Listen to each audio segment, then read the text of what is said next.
Endoplasmic reticulum, endoplasmic reticulum के अंदर membrane मौजूद नहीं होती। जैसे पहले हमने पढ़ा था प्लास्टिड, प्लास्टिड के अंदर डबल मेम्ब्रेन होती है उसके क्लोरोप्लास्ट में। अब ये है एंडोप्लाज्मिक रेटिकुलम। ये क्या है? ये थैलियम का एक जाल होता है इसमें।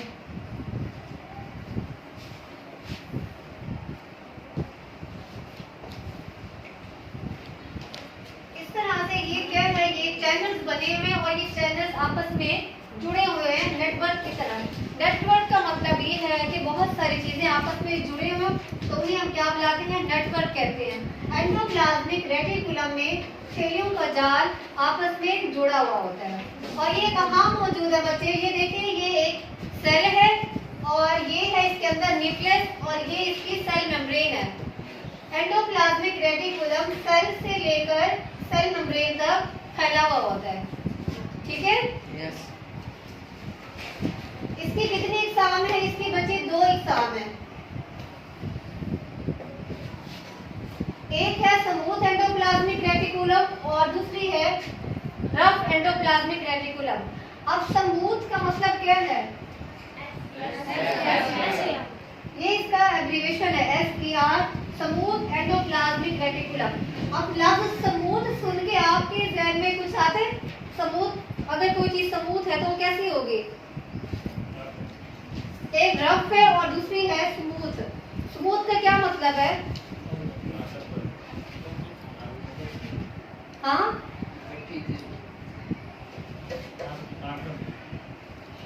स्मूथ का मतलब है बिल्कुल प्लेन, उस पर कुछ भी नहीं होगा। ठीक है? और हमवार कहते हैं, हमवार इसको हमवार भी कहते हैं। और रफ का मतलब ये है उसके अंदर वो खुरदरी सी होगी, उसे कहते हैं रफ।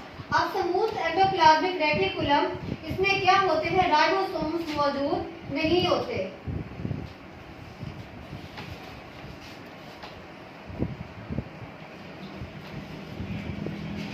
स्मूथ एंडोप्लाज्मिक इसको इसलिए नाम दिया गया है क्योंकि इसके ऊपर राइबोसोम नहीं होते। जैसे ये देखिए, ये स्मूथ एंडोप्लाज्मिक रेटिकुलम है, यहाँ इसके ऊपर राइबोसोम मौजूद नहीं है।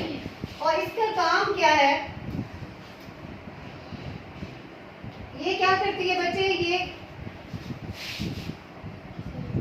नकल मकानी करती है मॉलिक्यूल्स के।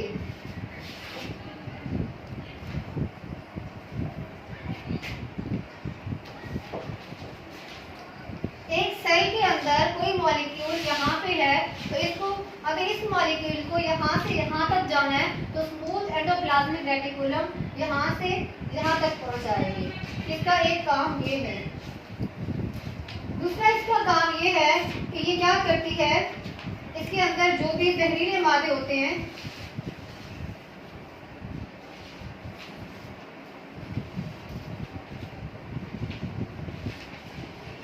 जहरीले जो मादे इसके अंदर शामिल हो जाए उसको क्या है? खत्म कर दे, उसके असर को भी जाहिर करती है। ये इसका काम है। अब है rough endoplasmic reticulum. Rough endoplasmic इसको इसलिए नाम दिया है क्योंकि इसके ऊपर राइबोसोम्स मौजूद होते हैं। और स्मूथ एंडोप्लाज्मिक में ये बिल्कुल स्मूथ है, इसके ऊपर कोई भी राइबोसोम्स मौजूद नहीं है। इस वजह से इसे हमने स्मूथ का नाम दिया था। और इसके ऊपर राइबोसोम्स, ये जो है राइबोसोम्स क्या होते हैं? छोटी छोटी दानेदार साख्तें होती है ना। ये देखिए, ये छोटी छोटी दानेदार साख्तें इसके ऊपर मौजूद है। इनकी वजह से इसे रफ एंडोप्लाज्मिक रेटिकुलम का नाम दिया है।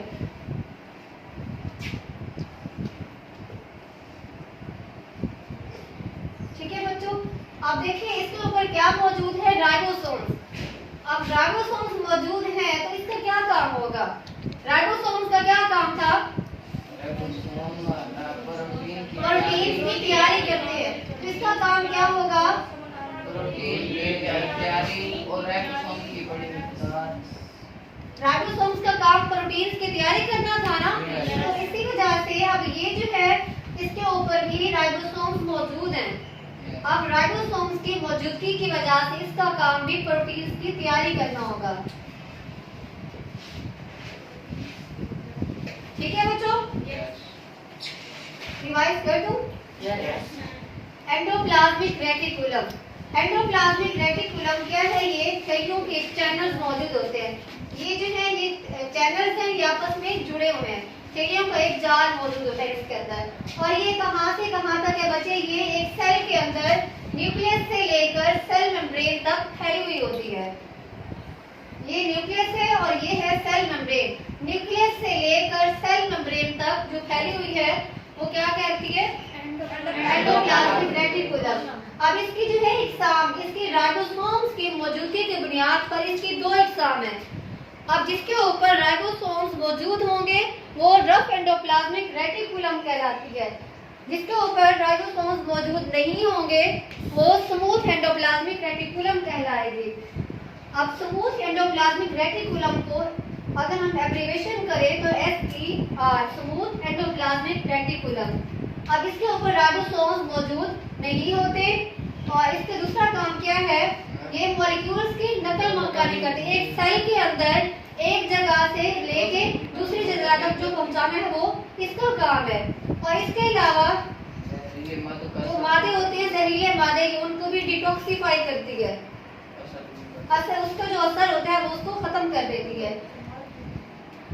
जी बच्चे, नकल मकानी करती है, यानी कि जो मॉलिक्यूल्स होते हैं ना, अब एक मॉलिक्यूल यहाँ पे है, अब उसने यहाँ से यहाँ तक जाना है तो उसको यहाँ से यहाँ तक लेके जाने के लिए स्मूथ एंडोप्लाज्मिक काम करेगी। ठीक है बच्चे? अब इसका अगला पॉइंट है जहरीले मादे। जो इसके अंदर जहरीले मादे होते हैं उसको ये असरअंदाज, उसका जो असर है उसको खत्म कर देती है। सेकंड है इसकी रफ एंडोप्लाज्मिक रेटिकुलम। रफ नाम से जाहिर हो रहा है कि ये रफ होगी। अब यहाँ पे राइबोसोम्स मौजूद हैं, इस वजह से ये रफ एंडोप्लाज्मिक रेटिकुलम है। अब इसका काम क्या है? प्रोटीन्स की तैयारी, क्योंकि इसके ऊपर राइबोसोम्स मौजूद है। राइबोसोम्स की मौजूदगी की वजह से इसका काम भी प्रोटीन्स की तैयारी करना है।